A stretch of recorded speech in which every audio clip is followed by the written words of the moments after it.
Des cartels violents, qui sont entrés facilement par la frontière sud sous Joe Biden et sa politique désastreuse. Ainsi, le président Trump verrouille la frontière. À 9h00, le 15 décembre, 3 frappes de précision ont été déclenchées presque simultanément au-dessus de l'est de l'océan Pacifique.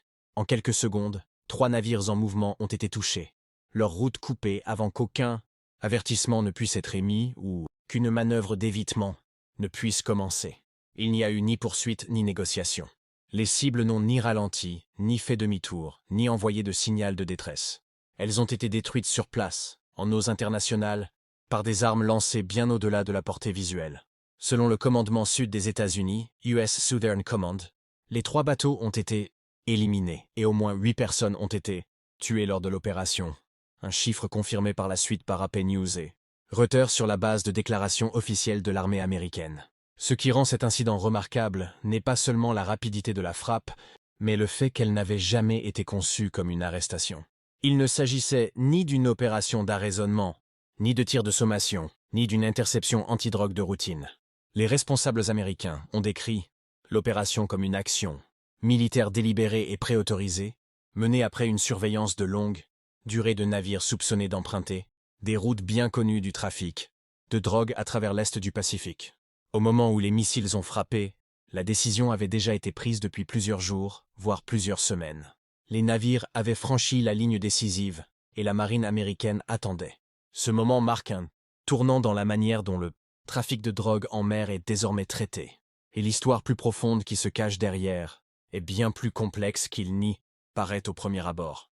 Pour comprendre comment cette frappe a été planifiée, pourquoi la force létale a été utilisée et ce qu'elle révèle sur la guerre navale moderne, abonnez-vous à Aztec, où nous analysons les mécanismes cachés derrière les opérations militaires les plus sensibles d'aujourd'hui. Des mois de préparation avaient déjà eu lieu bien avant l'aube. Au-dessus des vastes eaux ouvertes de l'est du Pacifique, les équipages à bord des avions de surveillance P-8A, Poseidon de la marine américaine étaient déjà à l'œuvre. Il ne s'agissait pas de simples patrouilles. Elles faisaient partie d'une opération orchestrée, préparée depuis des semaines. Selon des annonces officielles du commandement sud des États-Unis, US Southern Command, les frappes qui ont touché 3 navires soupçonnés de trafic de drogue au petit matin ont été exécutées sur ordre direct du secrétaire américain à la Défense, Pete Hegseth. La force opérationnelle conjointe responsable, connue sous le nom d'Operation Southern Spear, avait reçu l'autorisation d'employer ce que l'armée appelle des frappes cinétiques létales, un terme qui indiquait clairement qu'il ne s'agissait ni d'avertissement, ni de manœuvre de poursuite, mais bien d'actions militaires à pleine puissance contre des cibles en mouvement. Pour comprendre pourquoi ce moment précis a été choisi, il faut imaginer ce qui se passait dans le ciel, bien avant les explosions. La plateforme Poseidon est bien plus qu'un simple avion. C'est une sentinelle de haute technologie. Pendant plusieurs jours, ces appareils ont effectué des rotations répétées au-dessus d'une vaste zone océanique, suivant 3 navires spécifiques soupçonnés d'être impliqués dans le trafic de stupéfiants. L'équipage ne se contentait pas d'observer des formes sur un écran. Il suivait de subtils changements de vitesse, des corrections de cap, des signatures thermiques des moteurs, et des schémas de comportement permettant de distinguer ces bateaux du trafic de pêche ou de fret ordinaire. Les P-8 combinaient des radars avancés, des capteurs infrarouges et des systèmes de communication qui permettaient au commandant de reconstituer une image en temps réel de ce qui se déroulait en dessous. Chaque modification de direction ou de vitesse était enregistrée, analysée et comparée aux renseignements sur les routes connues du trafic de drogue dans le Pacifique. Dès les premières phases de la mission, il était clair qu'il ne s'agissait pas d'une action de police. Il s'agissait au contraire d'un plan militaire préautorisé, méticuleusement calibré pour se déclencher lorsque des conditions précises seraient réunies. L'armée américaine avait identifié ces navires comme faisant partie de routes de narcotrafic établies, avec des renseignements suggérant des liens avec des réseaux de trafic organisé, ce que le Southcom a décrit comme une implication dans des opérations de trafic de stupéfiants. En d'autres termes, les commandants n'attendaient pas de voir si les embarcations pouvaient être coupables ou interceptées. Ils n'agissaient que lorsque les données répondaient aux critères définis par des mois de planification et de préparation. Ce jeu d'attente exigeait de la patience, de la précision et une confiance totale dans les preuves recueillies, à la fois par la surveillance aérienne, les flux satellites et les renseignements partagés entre les agences. Les équipages de Poséidon jouaient un rôle essentiel, transmettant en continu des mises à jour au centre de commandement. Chaque instant, chaque changement de position était minutieusement analysé. Une seule chose était recherchée, la confirmation que les navires avaient pénétré en eaux internationales, là où les règles d'engagement autorisaient une frappe cinétique. Une fois ce seuil franchi, toute ambiguïté disparaissait. C'était le moment précis où le feu vert était donné. La décision de frapper n'a pas été prise à la légère. Elle s'inscrivait dans une stratégie visant à transformer la manière dont les États-Unis affrontent le trafic de drogue maritime, en intégrant l'action militaire dans un domaine autrefois considéré comme relevant exclusivement du maintien de l'ordre. Dans ce contexte, l'opération Southern Spy et le rôle d'armes comme Poséidon redéfinissent ce à quoi peut ressembler une campagne navale au XXIe siècle. Il ne s'agissait pas d'une réaction impulsive à une apparition fugace. C'était l'aboutissement d'une surveillance méthodique, de seuils délibérément établis et de l'exécution coordonnée d'un plan en attente du moment précis pour être déclenché. Si les navires de patrouille n'étaient qu'un appât, alors où se cachait la véritable puissance de frappe? Et pourquoi n'y avait-il aucune seconde chance une fois qu'elle était libérée, tandis que les avions de surveillance maintenaient leur position, silencieuse haute au-dessus du Pacifique? Le véritable piège se refermait bien plus près de la surface de l'eau. Bien avant que la moindre arme ne soit employée, des bâtiments de patrouille de l'US Navy étaient déjà en mouvement, déployés sur une vaste zone des routes maritimes internationales. Leur mission n'était ni d'intercepter, ni d'arraisonner, ni de confronter. Au lieu de cela, ils ont agi avec retenue et détermination, restant juste assez proches pour être vus, mais jamais assez pour provoquer un engagement direct. Selon des informations rapportées par AP News et Reuters, les forces navales américaines impliquées dans l'opération Southern Spy ont délibérément évité les comportements classiques d'interdiction. Il n'y a eu aucun avertissement diffusé sur les radios maritimes, aucun gyrophare allumé, aucune tentative de contraindre les navires à s'arrêter. Depuis la surface, les bâtiments de patrouille paraissaient presque passifs. Cette apparence était intentionnelle. Pour les équipages de trafiquants de drogue opérant en mer, certaines réactions sont profondément ancrées. Des années d'expérience leur ont appris qu'un contact direct avec des navires américains signifie généralement arrestation, saisie et prison. Ainsi, lorsque des contacts radars ont commencé à apparaître sur leur système et que des silhouettes inconnues ont émergé à l'horizon, la réaction a été immédiate et prévisible. Les trois navires ont changé de cap, poussant davantage leurs moteurs, tentant de se soustraire à la menace perçue en surface, et ce moment comptait plus qu'il n'y paraissait. En s'éloignant des bâtiments de patrouille, les trafiquants suivaient sans le savoir une trajectoire déjà cartographiée par les planificateurs américains. Des analystes du renseignement avaient étudié ces routes pendant des mois, apprenant comment les passeurs réagissent, sous pression et quels couloirs d'évasion ils privilégient lorsqu'ils sont confrontés. Ces couloirs n'étaient pas le fruit du hasard. Il s'agissait d'étroites zones de haute mer où la domination aérienne pouvait être appliquée avec précision et rapidité. À mesure que les navires accéléraient, tentant de distancer ce qu'ils croyaient être le principal danger, ils s'enfonçaient en réalité plus profondément, dans une zone létale soigneusement préparée. Au-dessus d'eux, des aéronefs américains maintenaient un contrôle discret de l'espace de bataille, suivant chaque ajustement de cap et de vitesse. Chaque manœuvre d'évitement confirmait ce que les analystes avaient prévu. Il ne s'agissait pas d'une sortie de pêche qui avait mal tourné. C'était une tentative coordonnée de fuite face aux forces de l'ordre, se déroulant exactement comme anticipé. Reuters a rapporté par la suite que des responsables américains avaient décrit l'opération comme ayant été délibérément conçue pour influencer le comportement des cibles. Cette influence ne nécessitait ni force ni confrontation au départ. Elle reposait sur la psychologie. Les trafiquants ont aperçu les navires de patrouille et ont supposé que la menace venait de la surface. Ils n'ont jamais levé les yeux. Du point de vue des commandants américains, cette phase relevait de la patience. Les bâtiments de patrouille ont maintenu des trajectoires régulières, sans réduire la distance de manière trop agressive, sans jamais briser l'illusion.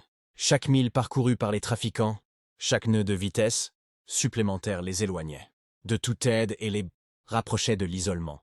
L'océan autour d'eux n'offrait aucun abri, aucun port et aucun trafic civil derrière lequel se dissimuler. À ce stade, le timing était crucial. Agir trop tôt aurait dispersé les cibles. Agir trop tard risquait de faire perdre le contrôle de l'engagement.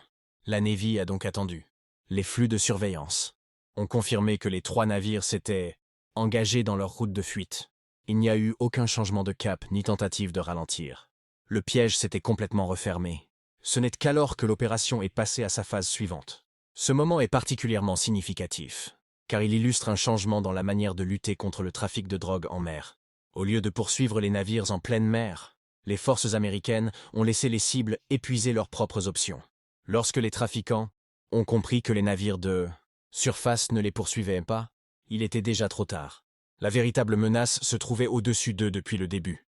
AP News a ensuite souligné que cette approche reflète une évolution plus large de la stratégie anti-drogue des États-Unis, privilégiant le contrôle, la prédiction et la précision plutôt que la confrontation.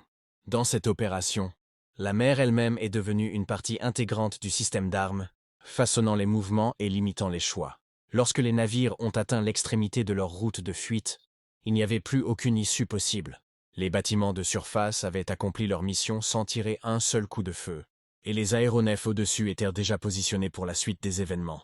Et dans le silence précédant la frappe, les équipages de ces 3 embarcations regardaient encore dans la mauvaise direction.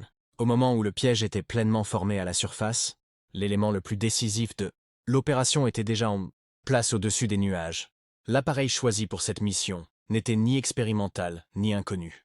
Il s'agissait du FA-18EF Super Hornet, l'un des chasseurs d'attaque les plus fiables de l'arsenal de l'US Navy. Cet avion est utilisé depuis des décennies en situation de combat réel, et son rôle ici était clair dès le départ. Délivrer une frappe rapide et précise, sans aucune marge d'erreur. Contrairement aux grands navires de guerre ou aux bombardiers lents, le Super Hornet est conçu pour ce type de moment. Il peut arriver discrètement, frapper rapidement et disparaître, avant même que la situation en mer n'ait le temps d'évoluer.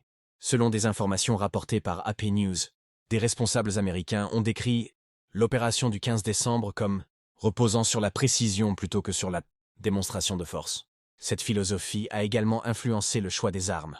Fixées sous les ailes des Super Hornet se trouvaient des GBU-38 JDAM, des bombes à guidage de précision. Ces armes sont guidées par GPS, ce qui signifie qu'elles ne dépendent pas uniquement du ciblage visuel. Une fois larguées, elles suivent des coordonnées avec une extrême précision, même contre des cibles en mouvement. Cela était crucial ici, car les 3 navires n'étaient pas immobiles. Ils avançaient encore, tentaient toujours de s'échapper et ignoraient que la menace ne venait plus de l'horizon, mais directement du ciel, au-dessus d'eux. La GBU-38 est précisément conçue pour ce type de mission. Il emporte une puissance explosive, suffisante pour détruire un petit navire de transport en un seul impact, tout en limitant le rayon de l'explosion afin de réduire les dommages collatéraux. Des responsables militaires américains, cités par Reuters, ont souligné que l'objectif n'était ni l'intimidation ni l'avertissement. L'objectif était la neutralisation totale. Lorsque les bombes frappaient, il n'y avait pas de seconde chance, aucune possibilité de récupération et aucun retour vers le réseau de trafic. Pourtant, ce qui rend cette opération encore plus révélatrice, c'est ce qui s'est déroulé sous la surface, loin des caméras et des explosions. Tandis que les avions et les armes attiraient l'attention, une autre force attendait déjà en silence. Des Navy SEALs de la marine américaine avaient été déployés, dans le cadre du même plan opérationnel, positionnés sur des plateformes navales à proximité et prêts à intervenir si la situation évoluait. Leur présence ne signifiait pas que la marine s'attendait à une reddition. Elle témoignait d'une préparation minutieuse. Les commandants américains savaient que les opérations maritimes sont imprévisibles. Les moteurs tombent en panne, les équipages paniquent et toutes les cibles ne réagissent pas de la même manière sous pression. Si l'un des navires s'était arrêté, avait signalé une détresse ou tenté d'abandonner le bâtiment avant la frappe, les équipes SEAL étaient prêtes à intervenir.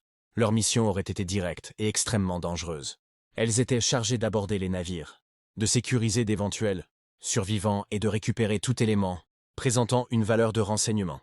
Cela pouvait inclure des équipements de navigation, des documents, des systèmes de communication ou des supports de stockage numérique susceptibles de révéler des routes, des contacts ou des expéditions futures. Selon Reuters, les responsables américains ont de plus en plus mis l'accent sur la récupération de renseignements comme objectif clé des opérations modernes de lutte contre le narcotrafic, en particulier lorsqu'il s'agit de cibler des réseaux organisés plutôt que des cargaisons isolées. Cette planification à double voie révèle la véritable nature de la mission. Il ne s'agissait pas d'un usage irréfléchi de la force. C'était une opération en couche, conçue pour s'adapter en temps réel. Si la situation avait évolué vers une reddition, les SEALs seraient intervenus. Si les navires avaient continué leur fuite, la frappe aérienne se serait déroulée comme prévu. Dans tous les cas, l'issue visait à retirer ces bâtiments de la chaîne du trafic de drogue. En fin de compte, le moment de l'arraisonnement n'est jamais venu. Les navires n'ont pas ralenti. Aucun drapeau blanc n'est apparu. Aucun signal de détresse n'a été émis. Les conditions déclenchant la frappe ont été réunies exactement comme anticipé. Lorsque les Super Hornets ont largué leur charge, les équipes de SEALs sont restées en attente, observant les événements se dérouler à distance. Cette combinaison de puissance aérienne et de soutien des forces spéciales reflète une évolution plus large dans la manière dont l'US Navy mène les opérations modernes. Il ne s'agit plus de choisir entre la capture ou la destruction à la dernière seconde. Les options sont planifiées à l'avance, soutenues à tous les niveaux, et exécutées sans hésitation lorsque le moment arrive. Et lorsque ce moment est arrivé, il n'y avait plus rien à décider. Dans les dernières minutes précédant la frappe, plus rien ne se déroulait rapidement. La poursuite était terminée. Le piège était refermé. Et pourtant, personne n'a précipité l'ultime étape. Au sein de la chaîne de commandement de l'US Navy, c'était l'instant le plus dangereux de toute l'opération. Tout ce qui avait été préparé pendant des jours dépendait désormais d'un minutage mesuré en secondes. L'ordre de tirer ne pouvait pas être donné trop tôt. Bien que les 3 navires aient déjà été isolés, ils étaient encore en mouvement. Si les munitions avaient été larguées avant que les cibles n'atteignent la distance et l'angle optimaux, la frappe risquait de perdre en précision.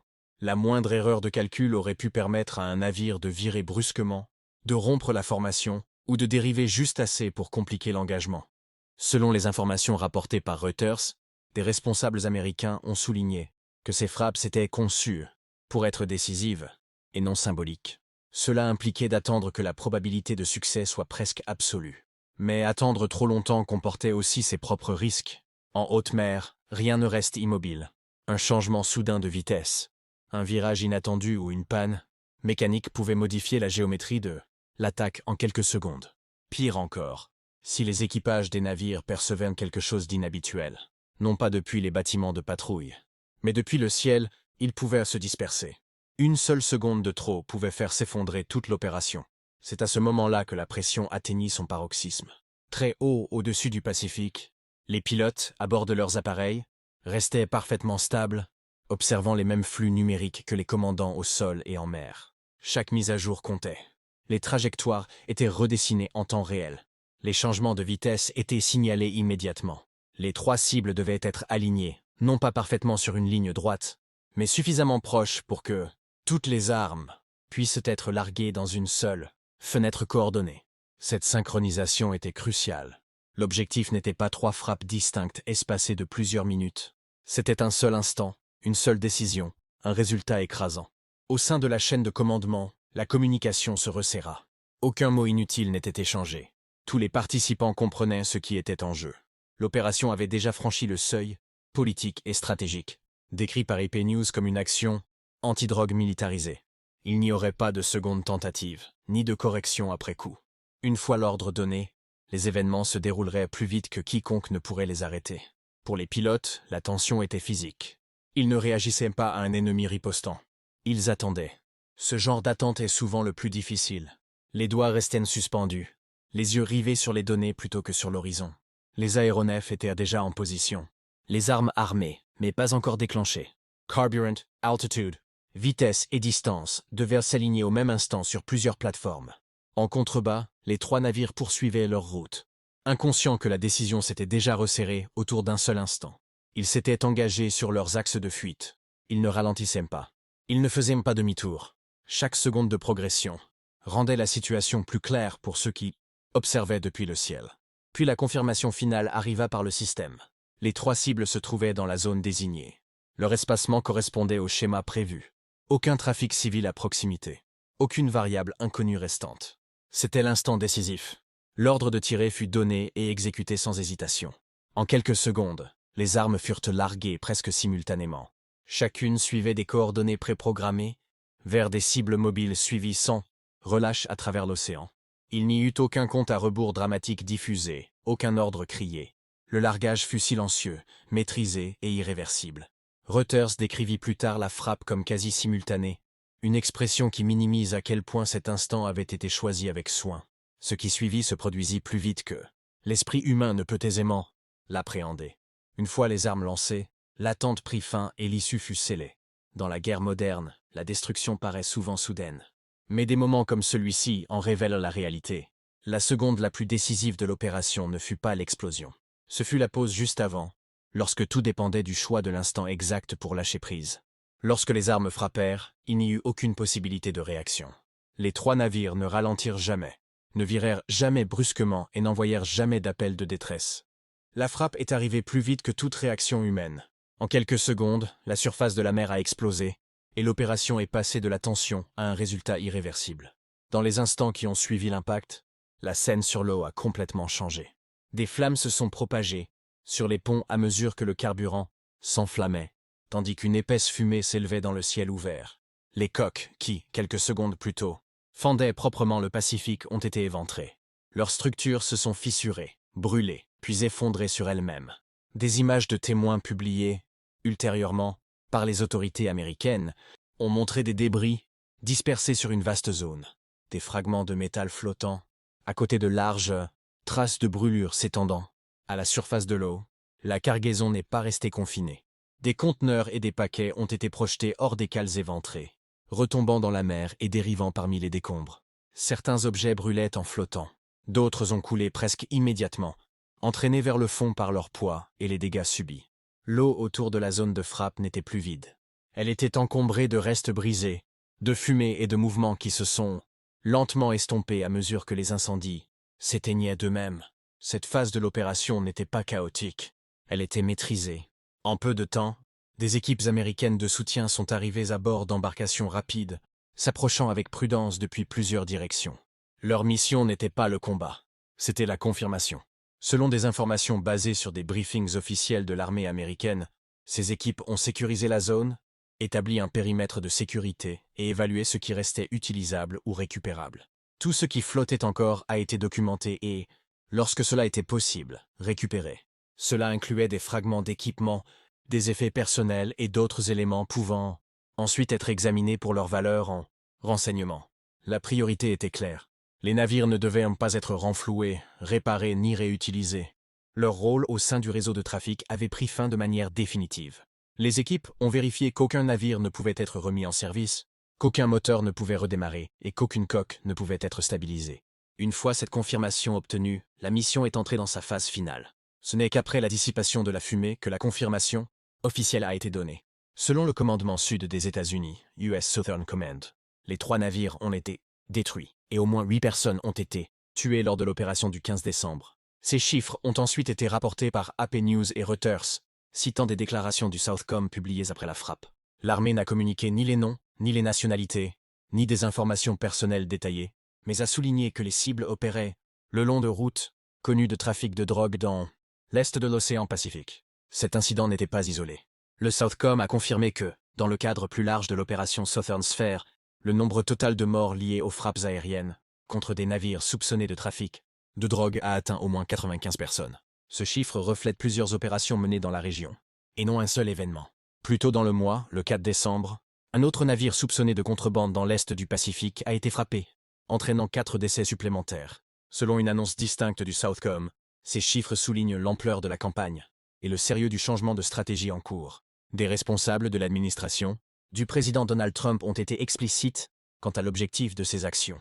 Il ne s'agit pas d'arrêter une seule cargaison ou d'intercepter un seul équipage. L'objectif déclaré est de couper des routes maritimes entières de trafic, en éliminant les navires, les équipages et les infrastructures qui permettent aux narcotiques de traverser la haute mer. Dans cette stratégie, les navires ne sont pas considérés comme des cibles isolées, mais comme des maillons d'un système plus vaste qui doit être brisé. Cette philosophie explique pourquoi l'opération ne s'est pas limitée à des arrestations ou à des saisies.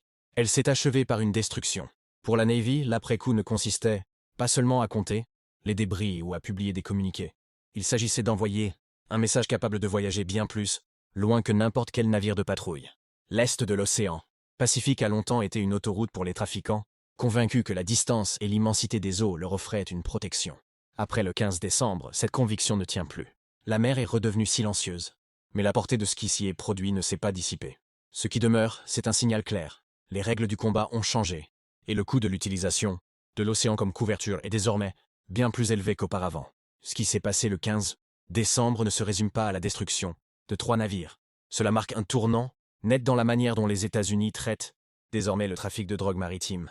Selon les confirmations du commandement sud des États-Unis, relayées par des médias tels qu'AP News et Reuters, cette opération a démontré que la lutte est passée au-delà des patrouilles et des arrestations pour entrer dans une approche pleinement militaire en mer. Pendant des années, les trafiquants ont compté sur la distance, l'immensité des eaux et la vitesse. Ce cas a prouvé qu'aucun de ces éléments n'offre désormais la moindre protection.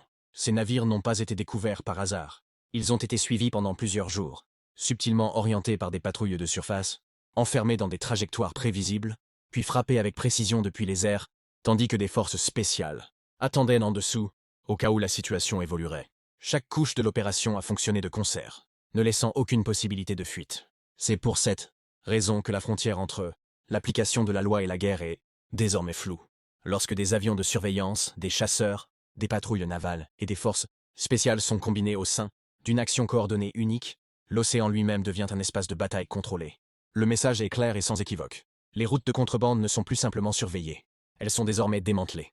Mais ce tournant n'est pas sans conséquences. Des analystes cités par les grands médias américains soulignent que, si ces frappes perturbent profondément les réseaux de trafic, elles contribuent aussi à accroître les tensions dans l'est du Pacifique, une région déjà fragilisée par des rivalités sécuritaires concurrentes. La question se pose alors, lorsque le ciel comme les eaux deviennent des pièges superposés, où les réseaux de trafic peuvent-ils encore se déplacer? Pour continuer à décrypter la manière dont la guerre moderne, la technologie et la stratégie transforment le monde, abonnez-vous à ASTech et restez avec nous pour la suite.